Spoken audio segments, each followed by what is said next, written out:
Hello, dear students. Students, this is part 4, okay, of chapter 10. Heading is the वतन jagirs of Rajput. देखिए, वतन जागीर of Rajput क्या है? देखिए, स्टार्टिंग में हम लोग पढ़ चुके थे कि हम लोग मुगल एम्पायर को 3 पार्ट्स में देखेंगे। पहला पार्ट होगा हमारा द ओल्ड मुगल प्रोविंसेस, जिसमें हमने ओल्ड मुगल प्रोविंसेस में हैदराबाद है, बंगाल है, अवध के बारे में पढ़ा है। अगर उसमें आपने थोड़ा थोड़ा भी ध्यान दिया होगा ना, तो स्पेशली रूलर्स के बारे में आप लोग पढ़ लीजिएगा।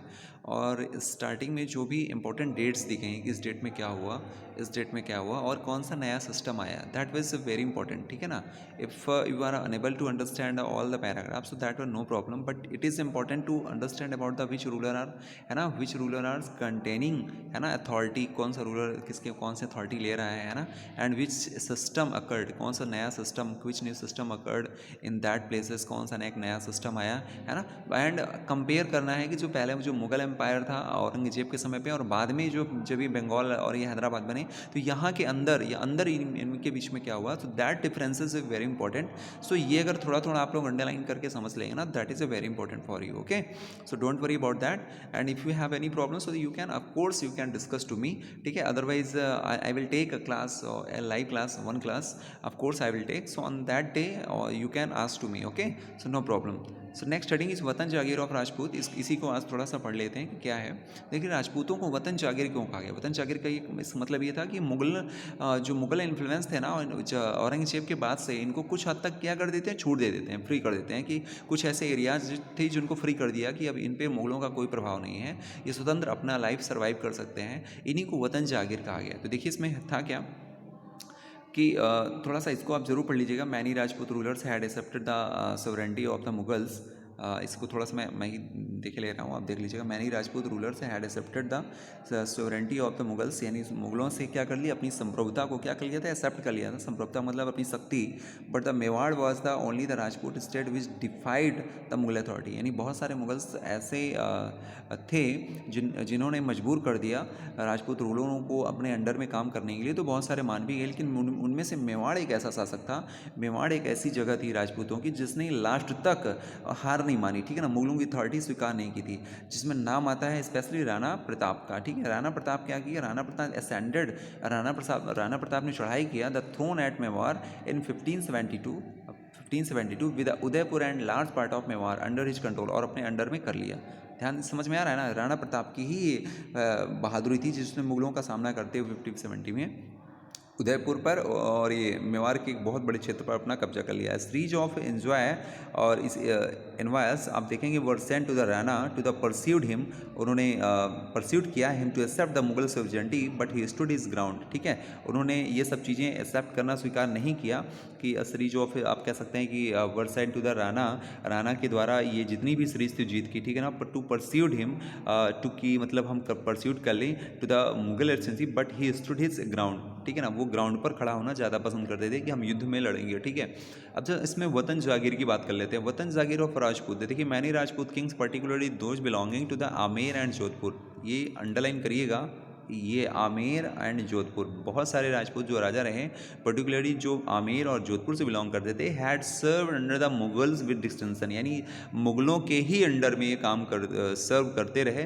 विद डिस्टिंक्शन का मतलब होता है विशिष्ट रूप से काम करते रहे, ज़्यादा दबाव नहीं, लेकिन थे अंडर में उन्हीं के। इनसे इसके बदले में क्या हुआ, इसके बदले में ये हुआ, इन दोनों ने भाई शुरुआत में मुगलों के अंडर में बड़ा अच्छा काम किया, तो बदले में क्या हुआ कि इनसे बदले में क्या हुआ, they were permitted to the enjoy the considerable autonomy in their वतन जागीर। इनको कहा गया कि भाई ठीक है, अब अपने अपने अपने क्षेत्र के आप लोग खुद के राजा हो, अब आप खुद अपने से एंजॉय करिए। क्यों? क्योंकि इन्होंने मुगलों की काफ़ी हेल्प किया था। ठीक है ना, कहीं भी युद्ध होता थे। ठीक है ना, in the 18th century these rulers now attempt to the stand their control over adjacent region. अब जब इनको फ्रीडम मिल गई तो इन्होंने भी अपने क्षेत्र का विस्तार किया।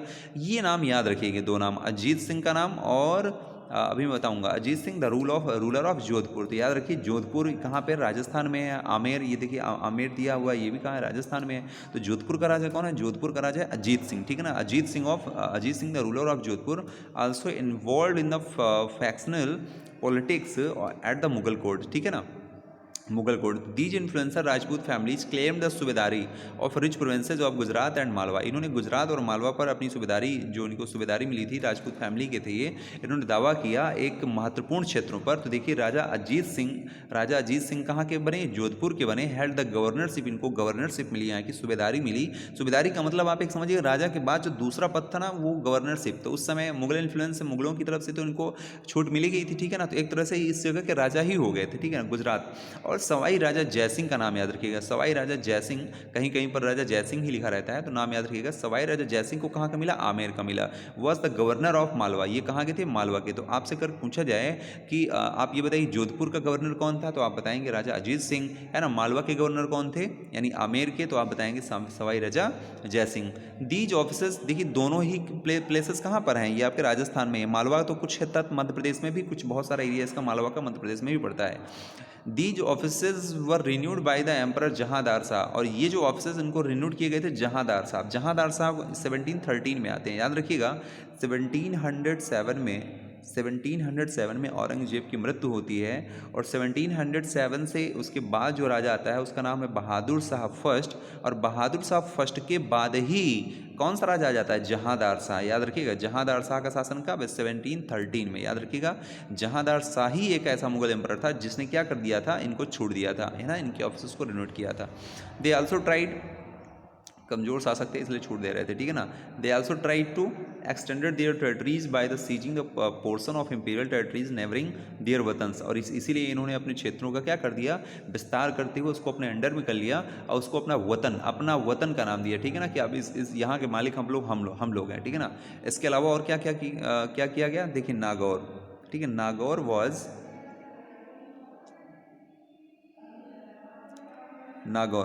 वॉज कंक्योर्ड, नागौर को भी जीता गया and annex to the house of Jodhpur, और जोधपुर में मिला लिया गया, ठीक है ना। यानी राजस्थान में जो जोधपुर है, तो उस समय राजस्थान पूरा अलग से प्लेस ऐसा नहीं था, ऐसे ही बड़े बड़े नाम थे, ठीक है ना। बड़े बड़े जोधपुर है, आमेर है, ऐसे ही बड़े बड़े नाम थे, ठीक है।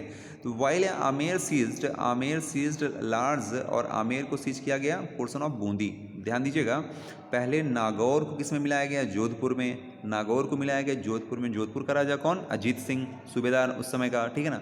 आमेर को किस में मिलाया गया? Amer seized large portion of Bundi. Amer ने क्या बूंदी को अपने अंडर में कर लिया। बूंदी क्या है? बूंदी भी एक प्लेस है, बूंदी भी जो है आपका प्लेस है, बूंदी भी क्या है? राजस्थान में ही एक प्लेस है, ठीक है ना। भरतपुर में पड़ता है आज की डेट में, अगर देखा जाए तो भरतपुर जो एक डिस्ट्रिक्ट है वहाँ पे उसी डिस्ट्रिक्ट के अंदर बूंदी पड़ता है। लेकिन पहले उस समय आमेर का राजा कौन था? सवाई राजा जयसिंह, इसने बूंदी को भी अपने अंडर में कर लिया। Sawai Raja Jaisingh founded his new capital Jaipur. ये वेरी वेरी इंपॉर्टेंट, कई बार एग्जाम में पूछा गया है कि जयपुर को किसने बसाया? जयपुर जो आज पिंक सिटी के नाम से जानी जाती है, ठीक है ना। जयपुर जो राजस्थान का एक कैपिटल है, इसको किसने बताया? तो सवाई राजा जयसिंह ने। क्यों? क्योंकि जयपुर को इसने अपने अंडर में कर लिया था, और जयपुर नई राजधानी इसने बनाया, ठीक है ना, अपनी राजधानी जयपुर को बनाया। And was the given the subedari of Agra in 1722, और आगरा की जो सूबेदारी थी उसको 1722 में आगरा की सूबेदारी भी मिली थी। Maratha campaign into Rajasthan from the 1740 के आसपास जो है कैंपेन होता है, put severe pressure on these principalities and check their the further extension, कि यार इन्होंने इतना बड़ा विस्तार कैसे कर रहे हैं, ठीक है ना। तो अब देखिए राजा जयसिंह ऑफ जयपुर के बारे में थोड़ा सा समझ लीजिए। ये राजा जयसिंह के बारे में है, जो आमेर के राजा रहे, ठीक है ना, जिन्होंने जयपुर की स्थापना किया। तो डिस्क्रिप्शन एक राजा जयसिंह का देखिए, पर्शियन अकाउंट यानी फारसी एक अकाउंट है 1732 का, उसमें मिलता है कि Raja Jaisingh was the height of his power, उनके पास बहुत अधिक ताकत थी। He was a governor of Agra, वो गवर्नर के, तो आगरा 12 ईयर से आगरा के गवर्नर तो थे ही, साथ ही साथ मालवा के भी 5 से 6 सालों तक मालवा के भी गवर्नर रहे। ही पॉजेस्ड, इन्होंने क्या किया था? अपने अधिकार में क्या रखा था? एक बहुत बड़ी लार्ज आर्मी रखी थी, आर्टिलरी, तोपखाने, बंदूक, है ना, ग्रेट वेल्थ, बहुत ज़्यादा इनके पास पैसा था। His sway extended from the Delhi to the bank of Narmada, इनका जो प्रभाव था ना वो दिल्ली से लेकर नर्मदा तक, यानी दिल्ली आपका कहाँ पर है? यहाँ है, नर्मदा आपका यहाँ, इतना बड़ा प्रभाव इनका फैला हुआ था, ठीक है ना। ये देखिए फोर्ट देख लीजिए, है ना, मेहरानगढ़ फोर्ट, जोधपुर का फोर्ट है। जोधपुर में कौन है? राजा अजीत सिंह। इस तरह से बड़े बड़े ऊंचे पहाड़ी पर इनके फोर्ट बनाए जाते थे, ठीक है। इस तरह चीज़ें देखिए। Sawai Raja Jaisingh the ruler of Amer constructed the 5 astronomical observation, 1 each in Delhi, Jaipur, Ujjain, है ना, Mathura and Varanasi, commonly known and Jantar Mantar. These observation had a various instrument studied heavenly, तो ये सब चीज़ों को बनाया था। देखिए कहाँ कहाँ पर सवाई राजा जयसिंह का कब्जा था, ठीक है। तो नेक्स्ट हेडिंग है आपकी सीजिंग इंडिपेंडेंस, यानी द सिख के बारे में हमें इसमें पढ़ना है। तो सिख के बारे में भी आप थोड़ा सा इसमें चाहें तो पढ़ सकते हैं। देखिए द सिख कौन है, सिख के बारे में समझ लीजिए। The organisation of the Sikh into the political community during the 17th century. 17th century के आसपास हमें क्या मिलती है ना, सिखों के बारे में भी संगठन मिलता है। Help the in regional state building in the Punjab, जो कहाँ पर, पंजाब में देखने के लिए मिलता है। सेवरल बैटल्स, बहुत सारे युद्ध इन्होंने मुगलों से लड़े थे, मैंने आपको बताया था लास्ट वाले वीडियो में, ठीक है। वर फॉट बाय द गुरु गोविंद सिंह, गुरु गोविंद सिंह के द्वारा बहुत सारे युद्ध लड़े गए। Engage the Rajput and Mughal rulers, राजपूतों से भी युद्ध लड़े गए और मुगल रूलर्स से भी लड़े गए। तो राजपूत जो है यहाँ पर कब्जा करना चाहते थे, साथ ही मुगलों। Both before and after the institution of the Khalsa, Khalsa in 1699, याद रखिएगा 1699 में खालसा एक संगठन है, ठीक है ना, खालसा एक संगठन है 1699 में।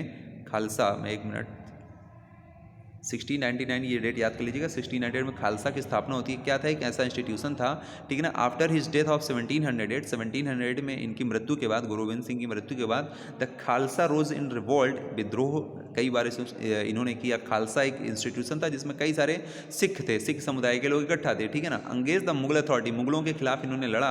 अंडर द बंदा बहादुर शाह, बंदा बहादुर यानी बंदा बहादुर की कमांड, यानी गुरु गोविंद सिंह के बाद अगर नाम आता है तो बंदा बहादुर शाह, जिसकी लीडरशिप में इन्होंने मुगलों से कई युद्ध लड़े। Declare their sovereign rule by the striking coins in the name of the Guru Nanak and गुरु गोविंद सिंह। देखिए गुरु नानक कौन थे, गुरु नानक फाउंडर थे सिख के, ठीक है ना। गुरु नानक आप कह सकते हैं कि सिख कम्युनिटी के फाउंडर रहे गुरु नानक, और उसके बाद गुरु गोविंद सिंह जो इनके 10वें गुरु के रूप में जाने जाते हैं, ठीक है।